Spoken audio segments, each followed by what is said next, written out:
Alors bonjour à tous les amis, j'espère que vous êtes en forme. Nouvelle vidéo aujourd'hui en lien avec l'attentat en Russie. Donc dans cette vidéo on creusera un peu ce sujet, mais ce qui m'intéresse comme à l'habitude, c'est de prendre un peu de hauteur, de voir le contexte général dans lequel s'inscrit cet attentat. Donc on va en parler de cet attentat, mais on va essayer de voir un petit peu ce qui se passe autour, de voir le contexte général. Et c'est en ayant une vision un peu plus générale qu'on aura un tableau plus complet et plus précis sur ce qui se joue actuellement en Russie. Donc tout d'abord, avant de commencer, bien sûr, mes pensées vont aux familles des victimes, qui sont assez nombreuses, on va le voir tout à l'heure. Voilà, c'est des choses qui sont tristes, qui sont vraiment regrettables. Maintenant, nous, notre but dans cette vidéo, c'est pas de tomber dans l'émotionnel, puisque si on tombe dans l'émotionnel, on aura un point de vue un petit peu biaisé. Donc l'idée, ça va être de regarder un petit peu plus froidement ce qui s'est passé, et voir le contexte dans lequel ça s'est passé, pour essayer de comprendre un petit peu mieux ce qui se passe là-bas, puisque il se passe des choses importantes. Donc je vous propose de commencer avec le petit 1, donc contexte du moment précédant l'attentat de Moscou.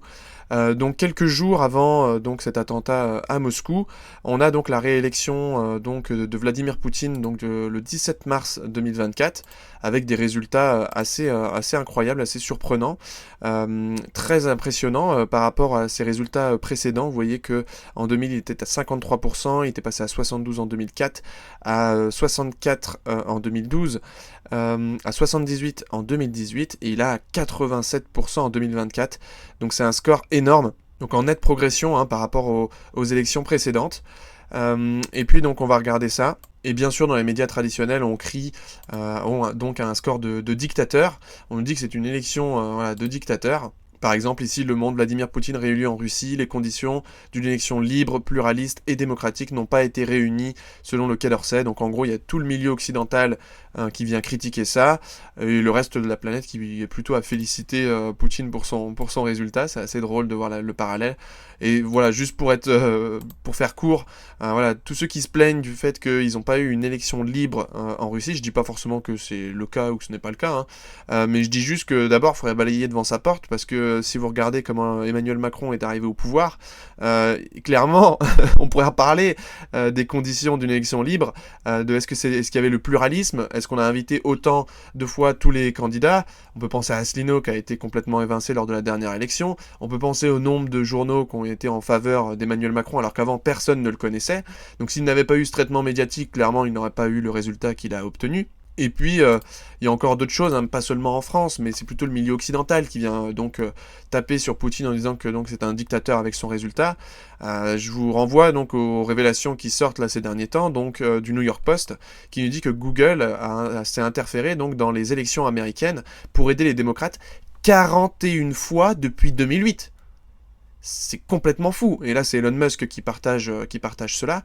C'est incroyable. Donc c'est, encore une fois, c'est le double discours. C'est le milieu occidental qui est tout sauf libre, pluraliste et tout ça, qui censure et qui vole et qui triche, qui vient dire « Ah là là, regardez, Vladimir Poutine, il gagne avec plus de 80% des voix, donc il a dû forcément tricher. » C'est vrai que Radio-Québec l'a dit dans sa vidéo, c'est vrai que quand vous voulez tricher, vous trichez parce que vous êtes à 5% de marge par rapport à votre adversaire, mais de là à tricher pour dire 80%, ça n'a aucun sens. C'est-à-dire qu'il soit à 85% ou à 80%, le résultat est le même dans tous les cas. Il n'y a pas un besoin de tricher. Et puis tout simplement, on pourrait parler de Volodymyr Zelensky, qui lui est félicité d'ailleurs de ne pas d'annuler les élections, puisque on dit que comme c'est un pays qui est en guerre, il ne doit pas y avoir d'élections, etc.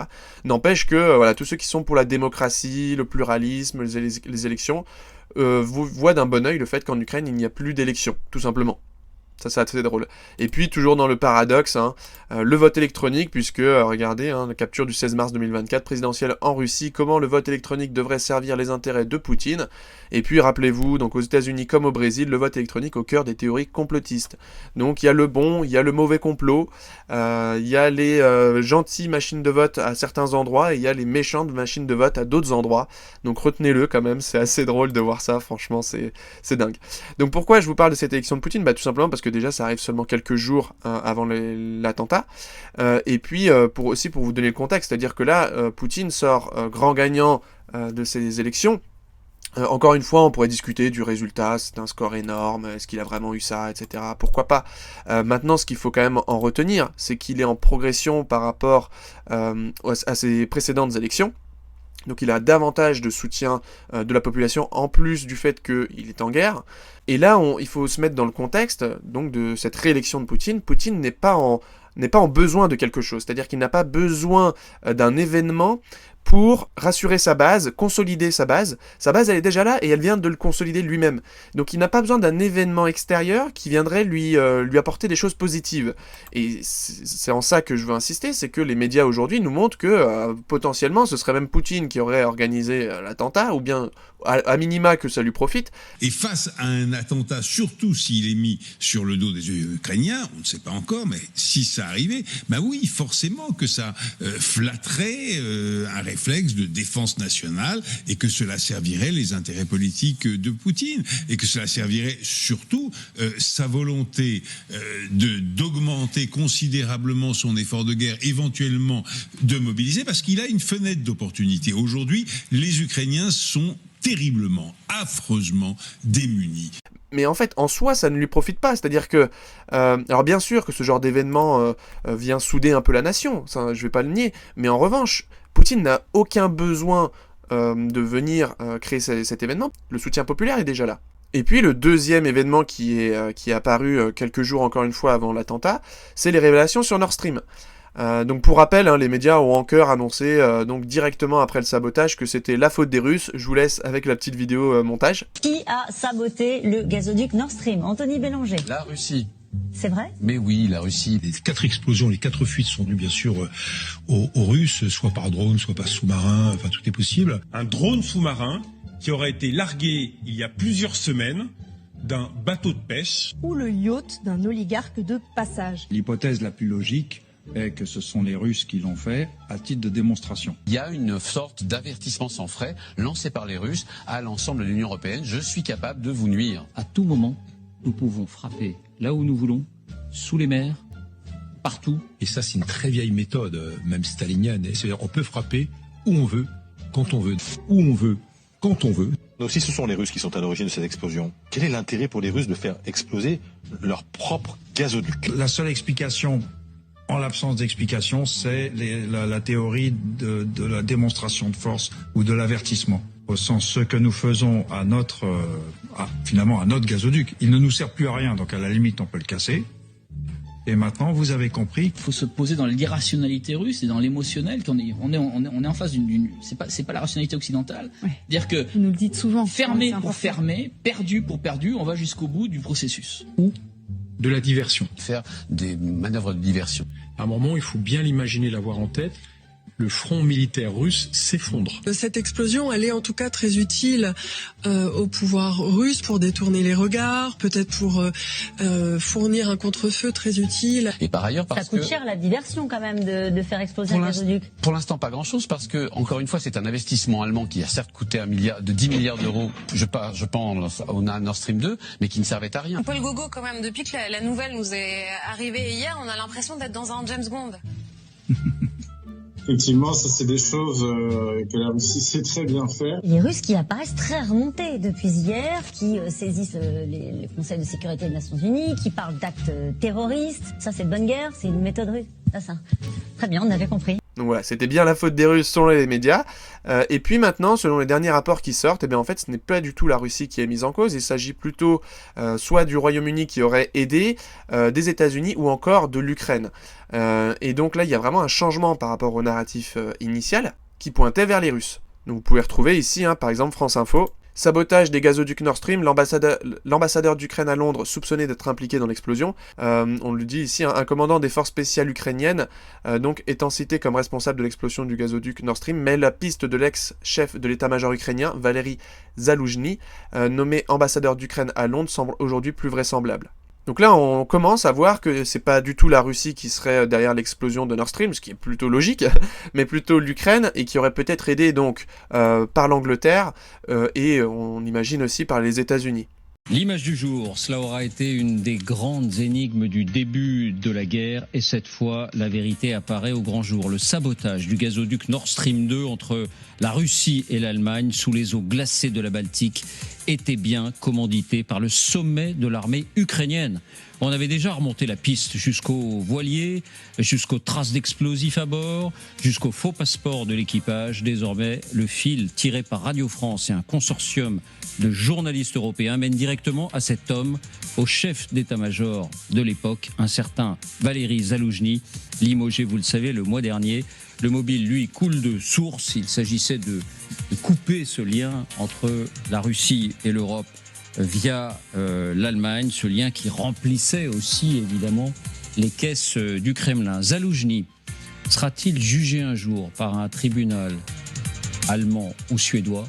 Ce sera un sacré cas de conscience pour Berlin ou Stockholm, parce qu'on comprend évidemment les objectifs de cette opération, mais c'est l'Allemagne qui a financé pour l'essentiel cette infrastructure sur laquelle elle comptait.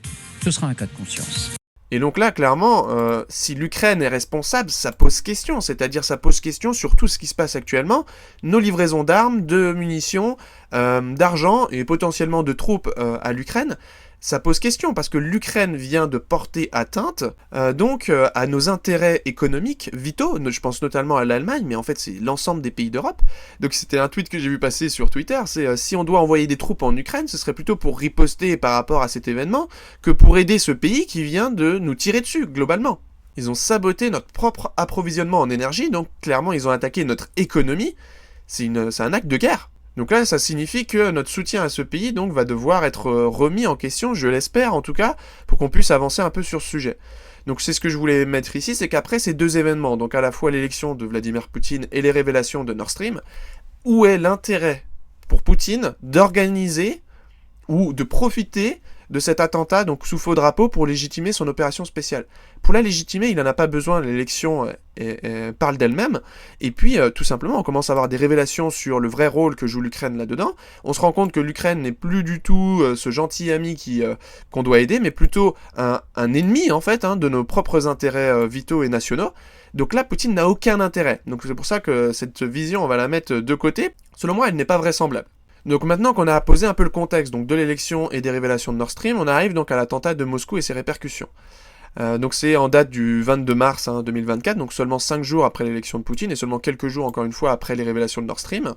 Donc vous pouvez retrouver sur Le Monde, attentat donc près de Moscou, Vladimir Poutine promet que les responsables seront punis après l'attaque qui fait au moins 133 morts. Voilà. Donc le chiffre aujourd'hui c'est de 133 morts au moment où je tourne la vidéo, donc ce sera certainement plus d'ici là. Il y a une centaine de blessés également. Donc c'est un événement qui est marquant, c'est un événement qui est choquant, qui entraîne beaucoup de réactions émotives, bien entendu. On l'a vu sur Twitter et sur d'autres réseaux sociaux.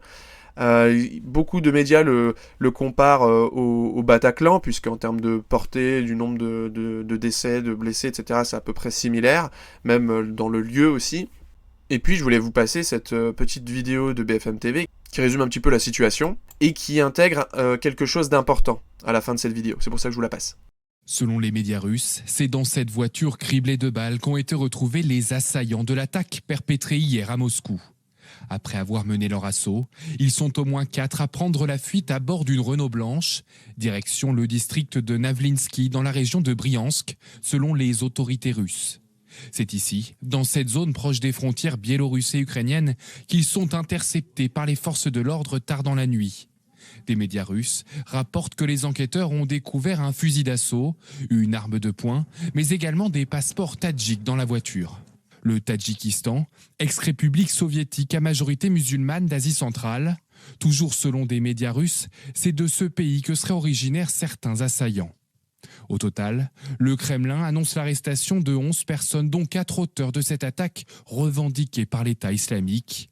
Les services de sécurité russes affirment également que les suspects avaient des contacts en Ukraine et qu'ils comptaient s'y enfuir.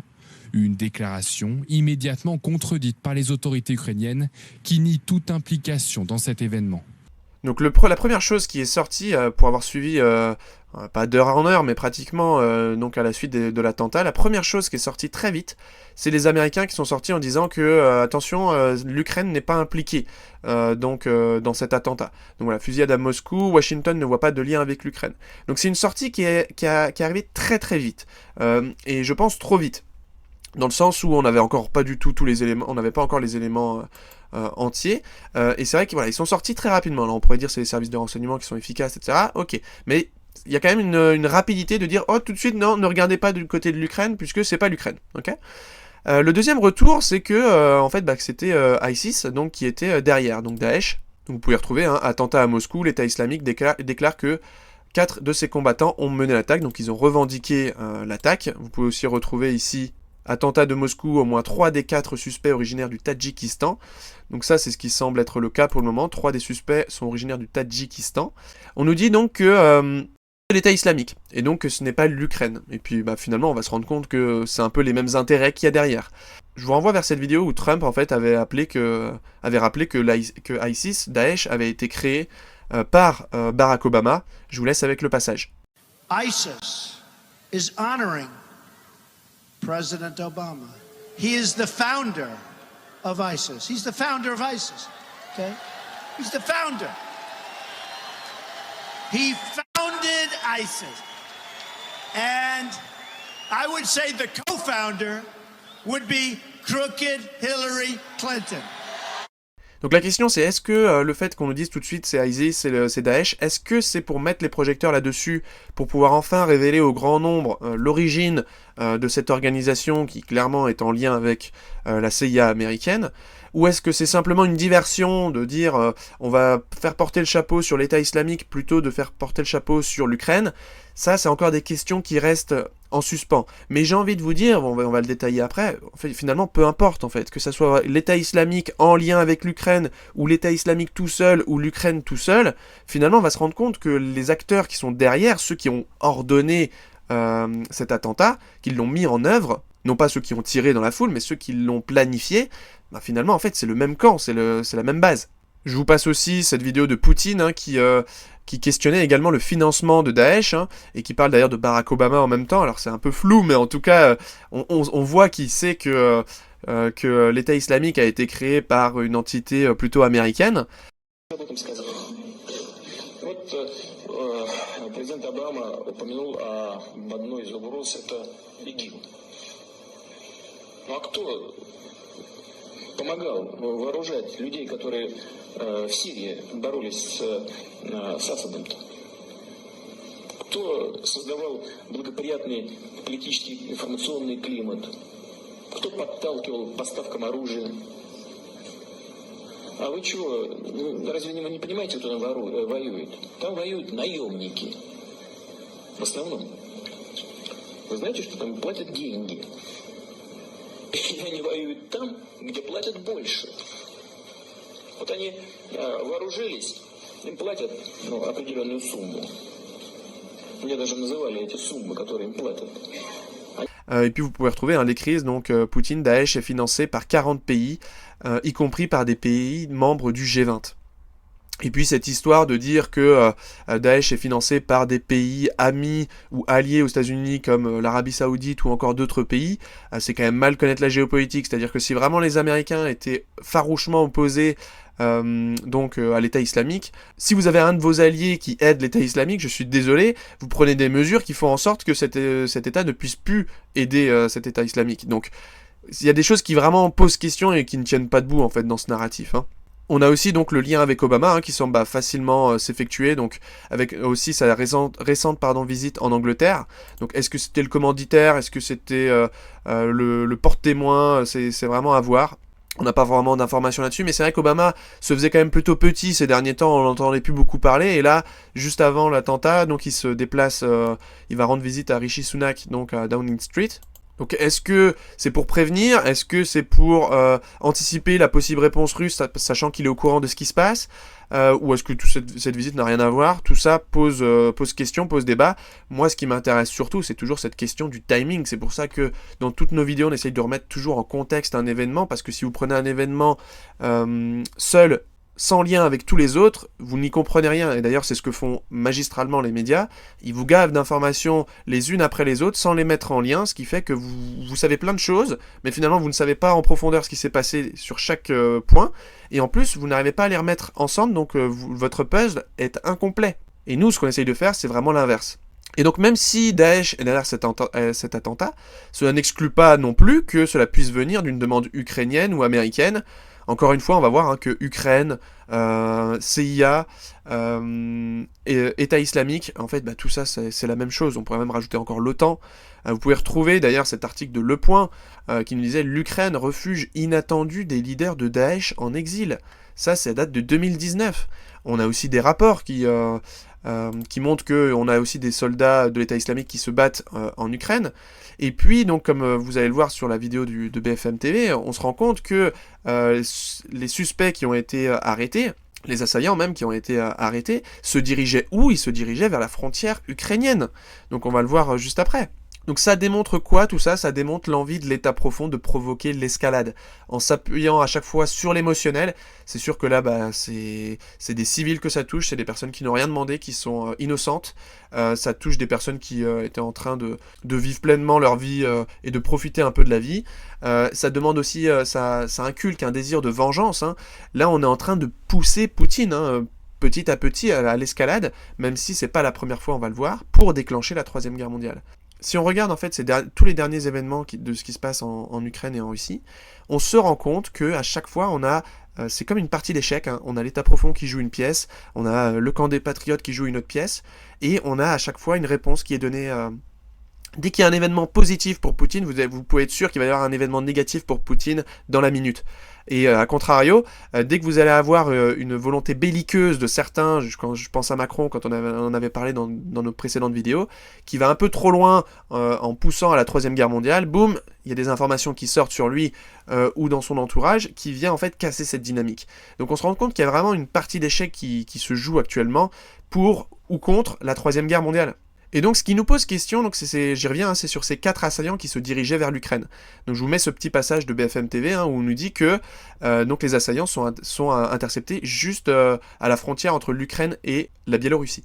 Quand vous reprenez le trajet par rapport à Moscou, vous vous rendez bien compte qu'ils se dirigeaient vers l'Ukraine. Moi, la question que je veux poser, c'est pourquoi est-ce qu'ils se dirigeaient vers l'Ukraine? Puisque en partant de Moscou, ils avaient plusieurs possibilités. Alors bien sûr, on exclut la Biélorussie, puisque c'est un État sous influence russe, donc si c'était caché en Biélorussie, ils auraient été, je pense, trouvés assez facilement. Pourquoi se diriger vers l'Ukraine, qui est un pays en guerre, donc la frontière doit être difficilement traversable? Pourquoi est-ce qu'ils ne sont pas partis en Lettonie ou en Estonie? Alors j'ai regardé sur Google Maps, comme ça, juste pour vérifier. C'est un tout petit peu plus long, mais pas grand-chose. Mais comme ça, moi, ça me frappe, parce que je me dis, l'Ukraine est en guerre avec la Russie, à quel moment vous vous dites, je vais traverser la frontière qui va être bien gardée, qui va être difficilement traversable, alors que vous mettez, je crois, une demi-heure ou 40 minutes de plus et vous arrivez en Lettonie. Et la Lettonie, l'Estonie, c'est des pays qui sont quand même farouchement opposés à la Russie, même s'ils n'ont pas de poids majeur, mais je veux dire, vous voyez, vous rajoutez 40 minutes, vous arrivez en Lettonie. Je pense que la frontière est plus évidente pour la traverser. Mais là, je pense que le fait qu'ils se dirigent vers l'Ukraine, c'est clairement un aveu, en fait. Et là, on peut pas dire c'est la Russie qui organise quoi que ce soit. Les assaillants, ils font leur propre trajet, ils se dirigeaient vers quel pays? Ils se dirigeaient vers l'Ukraine. Donc ça pose clairement question. Ce qui est intéressant, c'est que la Russie n'a pas tué les assaillants. Les 4 assaillants n'ont pas été tués et vont être donc interrogés. Ils le sont d'ailleurs, ils sont même interrogés parfois un peu en face caméra, pour avoir le fin mot de l'histoire. Ça, c'est quand même une chance pour les chercheurs de vérité, puisque, en fait, pour qu'on ait le plus d'informations sur cette attaque, qu'on puisse remonter à la source de qui a ordonné cette attaque, puisque finalement, eux, ils ne sont que des exécutants. D'ailleurs, on le voit dans les vidéos, ils disent qu'ils sont payés, ils ont été payés, etc. pour faire ça. On pourrait bien sûr questionner l'éthique et la morale, mais en tout cas, c'est pas eux le cœur du problème, c'est plutôt ceux qui ont donné l'ordre et qui les ont engagés. Et là, le fait que ces assaillants soient toujours en vie, c'est quand même un aspect positif.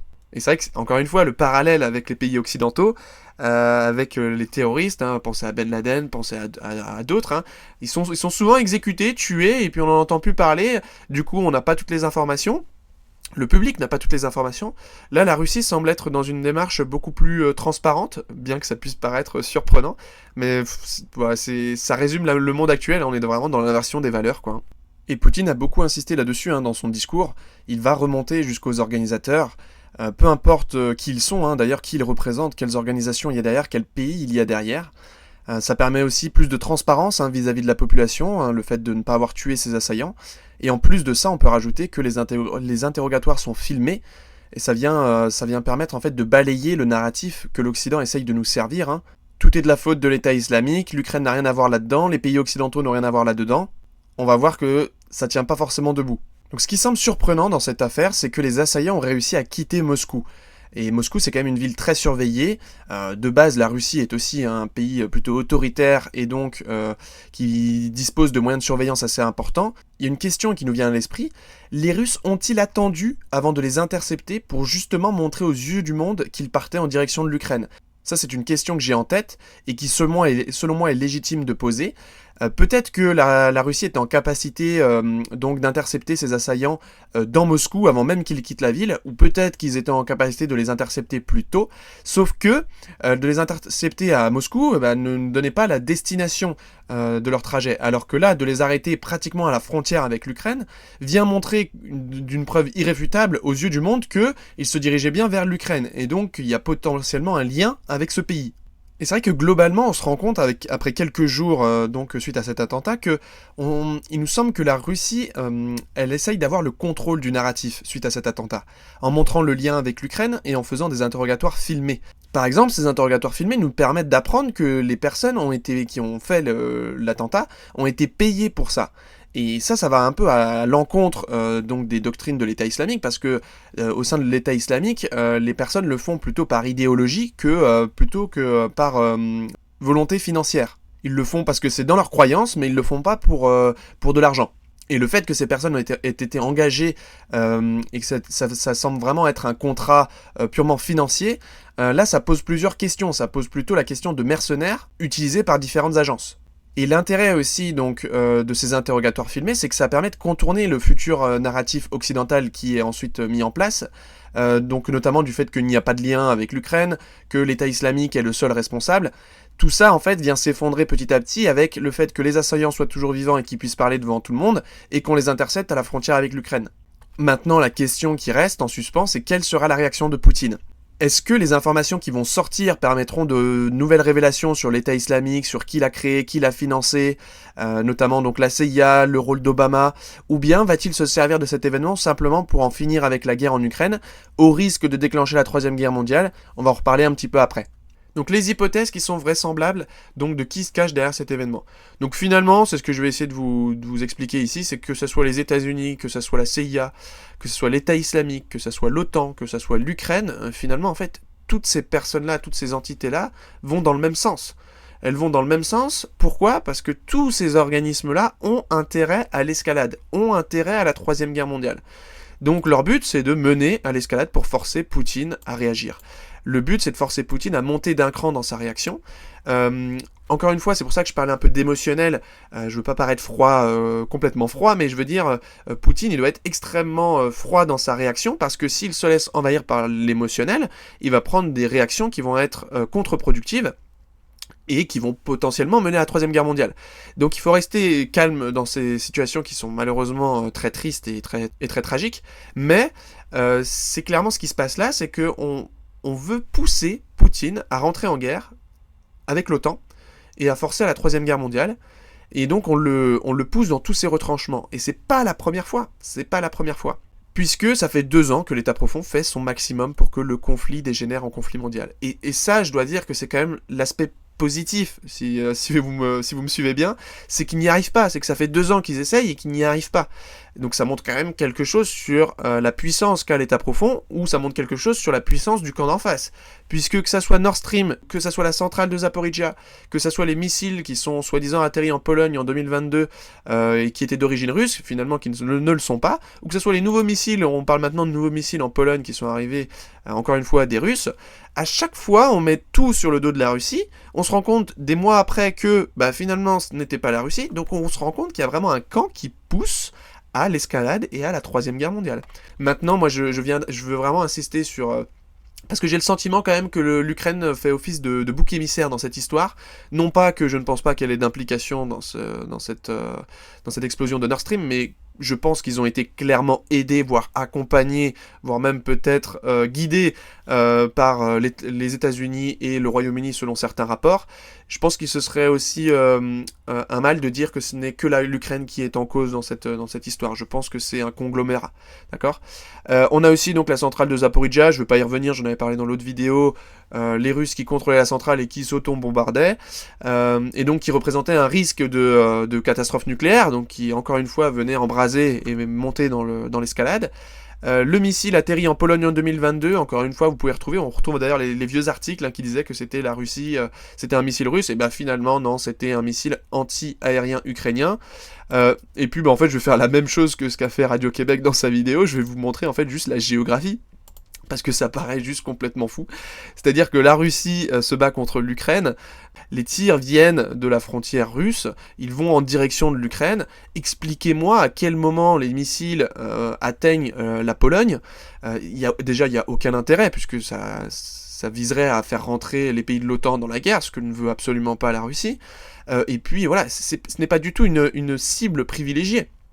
Donc ça n'a aucun sens. Il pourrait y avoir des erreurs ou ce genre de choses, mais pour le moment, factuellement parlant, il y a aucun missile qui arrive en Pologne qui est d'origine russe. Et puis donc on a ce nouveau missile qui vient d'atterrir, encore une fois, pas d'atterrir, incroyable, guerre en Ukraine, un missile de croisière russe viole l'espace aérien polonais avant de le quitter.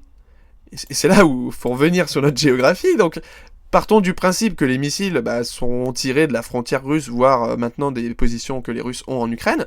À quel moment le missile peut partir en Pologne, traverser donc l'espace aérien polonais, violer leur espace aérien et retomber en Ukraine? C'est juste incompréhensible là ce qu'on nous explique ici. Donc comme d'habitude, on nous donne des explicatifs qui sont complètement incohérents, qui n'ont aucun lien avec soit des données géographiques, soit des données factuelles.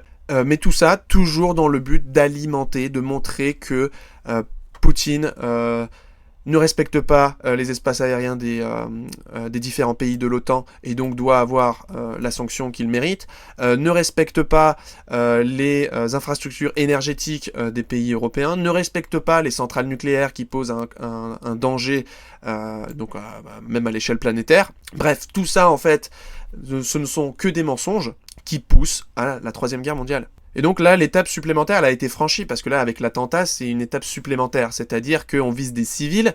Il y a cette question un peu de barbarie, quand on voit les vidéos de l'attentat. Je vous mets juste un petit passage rapide.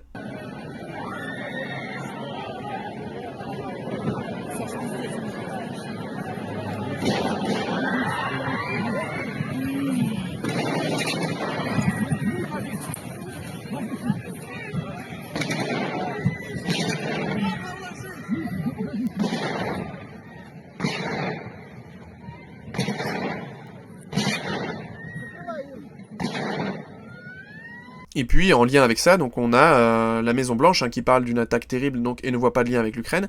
Et on nous dit, l'ambassade américaine en Russie avait pour sa part averti il y a 2 semaines ses citoyens qu'elle suivait de près des informations selon lesquelles des extrémistes ont des plans imminents de cibler de grands rassemblements à Moscou, y compris des concerts.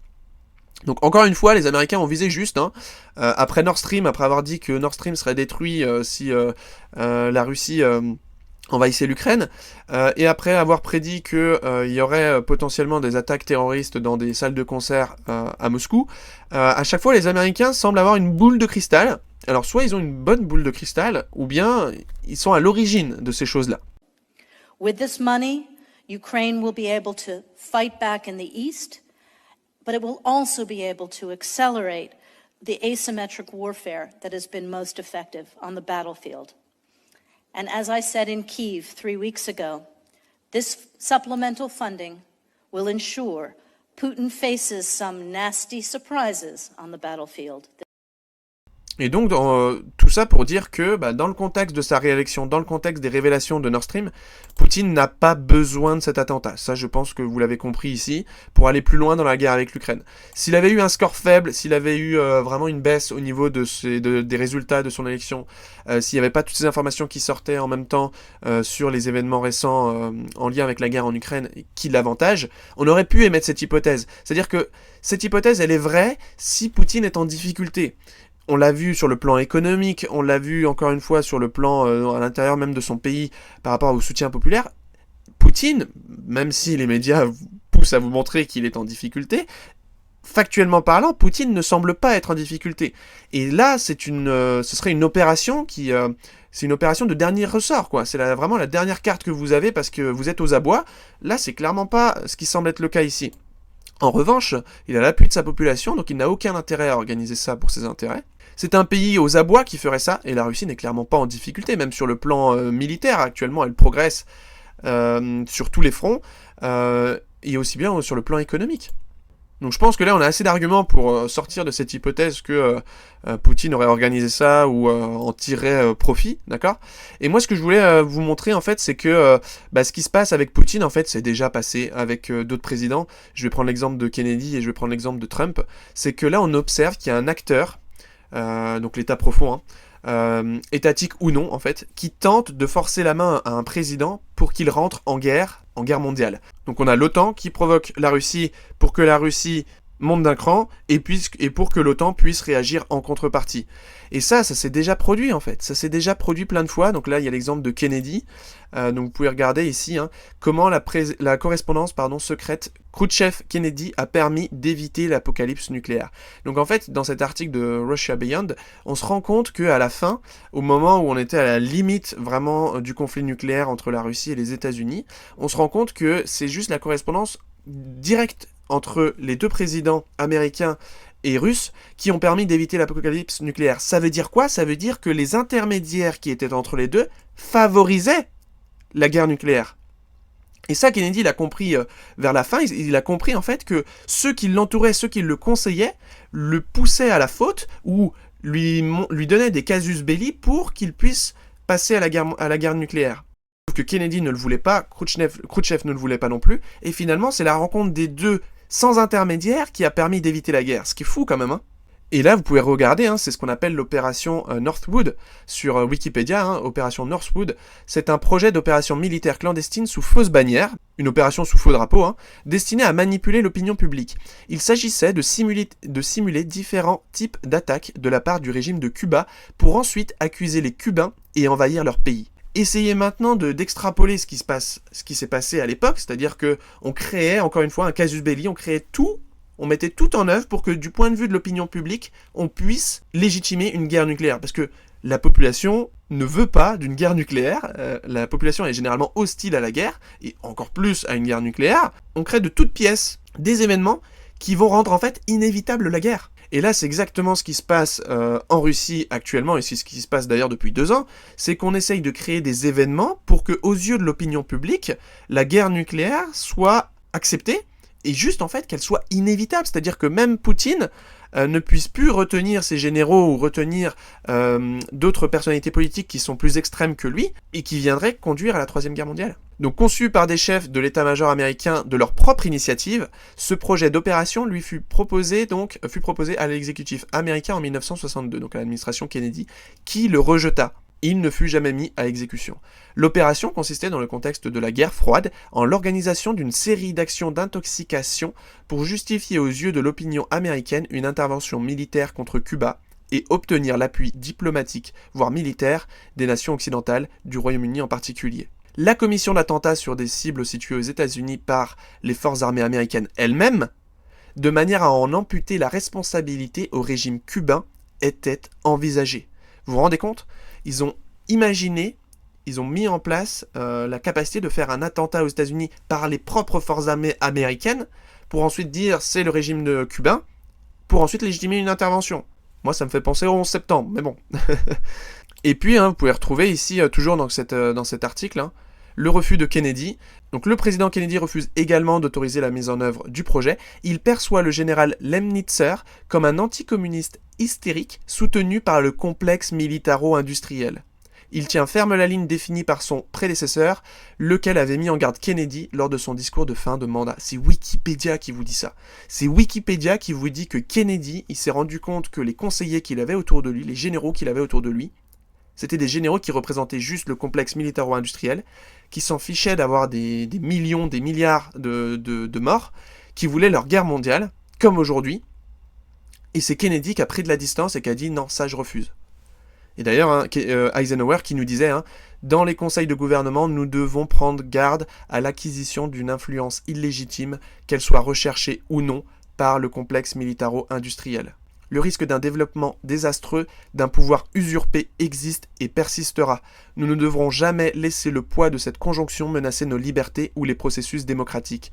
Nous ne devons rien considérer comme acquis. Seule une vigilance et une conscience citoyenne peuvent garantir l'équilibre entre l'influence de la gigantesque machinerie industrielle et militaire de défense et nos méthodes et nos buts pacifiques, de sorte que la sécurité et la liberté puissent croître de pair. Ces mots, ils résonnent vraiment d'actualité, c'est d'actualité ce que nous dit Eisenhower finalement aujourd'hui, c'est qu'on est dans la même chose, on est toujours dans ce complexe militaro-industriel qui fait tout pour favoriser la guerre contre la volonté des peuples, contre parfois la volonté des présidents en place. Et il nous dit, seule une vigilance et une conscience citoyenne peuvent garantir l'équilibre, d'accord? Et puis, donc, Kennedy, il a vécu ça, avec la crise des missiles de Cuba, et Trump l'a aussi vécu, il l'a vécu avec la Corée du Nord, il l'a vécu avec l'Iran, où à chaque fois, il y avait des événements qui surgissaient, qui faisaient obstacle à la paix, Donald Trump qui a signé la paix avec ces différents pays, et Donald Trump donc qui assure que les missiles iraniens n'ont fait aucune victime américaine et se félicite que l'Iran semble reculer.